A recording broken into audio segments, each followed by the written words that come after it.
Welcome back to Inside Games Daily, the only gaming news show brave enough to report that Grand Theft Auto 6 has already made hundreds of millions of dollars, and the game's not even out yet. Yeah, GTA 6 already off to a massive start. That's according to one analytics firm, Newzoo, which says GTA 6 has launched the strongest pre-order campaign ever that it's ever recorded, estimating that players spent around $260 million worldwide on digital pre-orders during the first week alone. It's been 3 weeks. This is just that first week. This is so interesting. And also, there's been no trailer for gameplay. We haven't even seen gameplay yet, Brian. Yeah. Okay, that estimate is based on roughly $180 million in digital pre-orders across the U.S. and the 5 largest European markets during the final week of June. So using the player distribution from GTA 5 as a guide, Newzoo projects the global total at around 260 million, but that's only for 1 week. Just for 1 week. The firm also pushed back. There were claims out there that GTA 6 had already generated $1 billion in pre-orders. When those started 3 weeks ago, Newzoo was not having that though. Specifically, they wrote, contrary to social media reports, GTA 6 has not done $1 billion in pre-orders 21 weeks out. This is absurd. Very, very angry teacher vibes I'm getting from that. I don't know that it really is absurd. I'll be honest. Instead, the Newzoo said the current data points to a much bigger payday once the game actually launches on November 19th. Yeah, they believe that GTA 6 will follow what it calls the proven sequel sales model. I hadn't heard of this, but it's basically where a large share of buyers pre-order early because the franchise already has an established track record. That would certainly be the case for GTA. So based on that pattern that Newzoo has established, the firm estimates the game's first week of pre-orders represents about 5.8% of its total sales by the end of launch week. And speaking of launch week, here's the big number. Newzoo predicts that GTA 6 could generate as much as 4.5 billion with a B in revenue and sell about 51 million copies just in its first week on sale. That is insane. That is great. I will be shocked. That is wild. To see that. That's a lot. The company also says it's probably the optimistic scenario there for GTA 6. This is one of the most anticipated games ever, if not the most, and the pre-orders could be more heavily front-loaded than other releases. Okay, so Newzoo did take that into account, and they gave a more conservative assumption also. Under the more conservative assumption, they estimate it could still bring in around 3.3 billion in first week revenue, or about 37 million copies sold. So that is the low end of what it can do, according to Newzoo. Man, that's crazy. Newzoo wrote, GTA 6 is on track to book between 3.25 billion and 5.2 billion in week 1 launch revenue. Even at the most conservative reading, it lands at a tremendous number by any historical standard. I think that is literally the record. I don't know that anybody has ever done more sales than that. And I'm glad you brought that up, Bruce, because let's do some comparison. And you basically have to go to GTA 5 for the closest comparison. They obviously set the standard for the blockbuster game launch when it debuted in, I can't believe it's been this long, 2013. So Take-Two said that GTA 5 generated more than $800 million in worldwide sales on its first day and topped $1 billion within 3 days. They also shipped nearly 29 million copies of GTA 5 during its first month. And that was, at the time, completely unheard of. I remember that. We reported on that actually at Inside Gaming way back. Hey. And it was wild.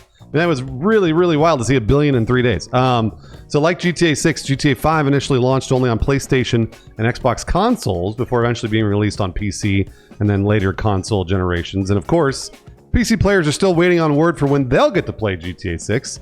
Bad news, it's going to be a long time. Rockstar has only announced GTA 6 for PlayStation 5 and Xbox Series X and S. We're going to be waiting at least a year, probably a year and a half, maybe 2. Definitely feels like that, yeah.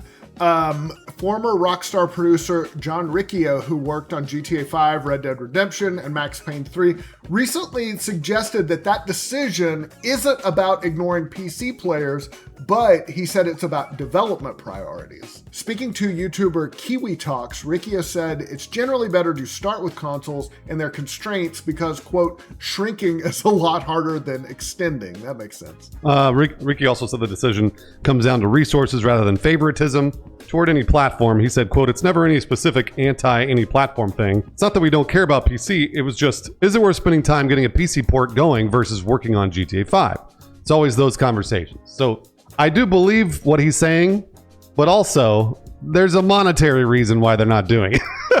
So they could sell it. They could sell a bigger, better version on PC. They could do the, I guess, the remastered version on consoles, right? This is going to be across generations yet again, so it'll be PlayStation 6, and then whatever the next Xbox, or Helix, Project Helix, they'll sell again. They'll sell the PC version on those new consoles.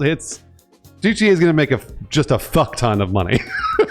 Yeah, and for, the console makers, I feel like this is their big chance to sell consoles for this year or whatever before it comes to PC.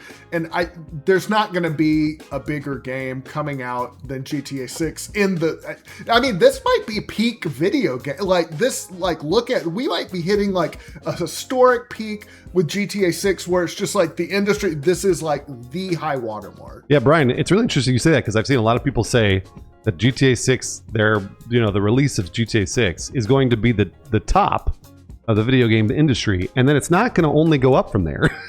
Everyone thinks it's going to crash after GTA 6 comes out. I've seen that a lot.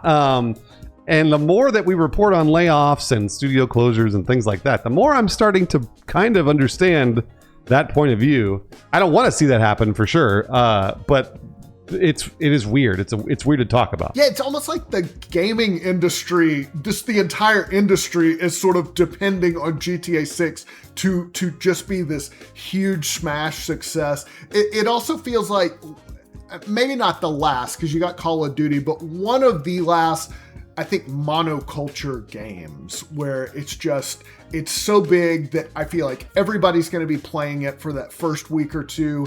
And outside of COD, although I think even COD might be a little bit, more for your first person shooter. GTA, I feel like, has a broader audience.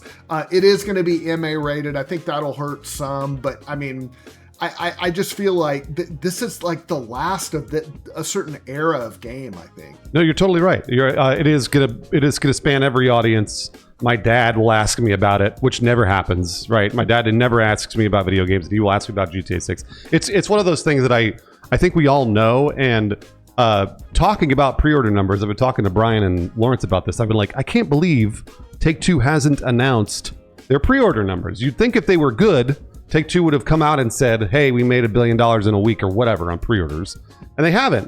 We only have these random analytical firms to tell us, we guessed it made about 250 million or whatever. That's very strange. I think, to me, Take-Two maybe is holding back for investor calls or something like that. Like they're waiting for the right time to announce those pre-order numbers for stocks. That's the only thing I can figure. Or they were bad. I don't think they were bad. So I think they're just waiting for the right time to announce this for their, I guess, for their shareholders. Yeah, it also seems like, I agree. I feel like this feels like maybe they're just being control freaks and they don't want it to come out until they do it. But it also does, it also sadly, I think, points to the fact that even though there was a lot of online backlash about the lack of a physical copy, that sadly, and this does not make me happy, but that doesn't seem to have affected sales at all. Like, people are like, screw it, I still want to play it. Like, and I think there are people out there who are like, I wish this was physical, but if I have to, I'm going to buy digital because I don't want to be left out. I don't want everybody to be talking about GTA 6, especially for that first week or two when it's going to be like the game for a long time, and nobody wants to be left out of that. No, you're exactly right. It's so interesting to see all of this hubbub around GTA 6 because we may not get another game release like this. The only one I can remember sort of is Cyberpunk in 2020, Cyberpunk felt like the tide was receding and there was going to be this huge tidal wave, and there was, but boy oh boy, there was a lot of hate. And I don't know that GTA 6 is going to get that hate. I think there will obviously be controversy around the release or whatever, but I don't know that they're going to release this video game in the state that Cyberpunk was in for consoles. I do really think that the release of GTA 6 is going to be like pretty solid for what it is. The one thing that I see a lot of people talking about already is that GTA 6 is going to be 30 FPS on all consoles. It will not be 60. They're not even on PS5 Pro. They're saying it's only going to hit 30 FPS. That might be a thing that a lot of people are going to be mad about. Yeah, it's so funny too, just thinking about GTA. And I agree. I think Cyberpunk was the last. I mean, the stuff that sticks out to me is like Cyberpunk. Going back further, like the launch of the Switch with Breath of the Wild, I felt like was a big, that was a console release, but that was one of those times for me, like even my non-gamer friends were asking me like, okay, what's up with the Switch? Like, should I get one? And this feels like something like that too.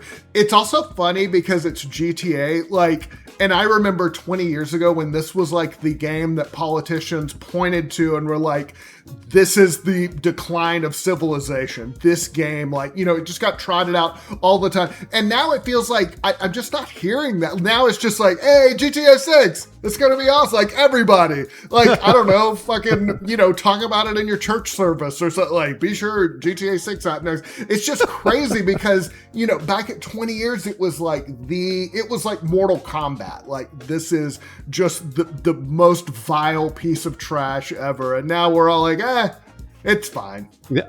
You know why? Because real life has gotten way worse than GTA 6. That's true. That's the problem. Is GTA 6 is now no longer a parody. It's just real life. So everyone's like, it's just kind of like real life. No big deal. We got ICE doing far worse than this, like all the time. Like, what's Yeah, way worse. Way worse. That's such a sad commentary on things. Yeah. Yeah, it is, Brian. But you know what, though? We're all going to have fun playing GTA 6. I think it's going to be fun to play the video game and not be in real life for a second.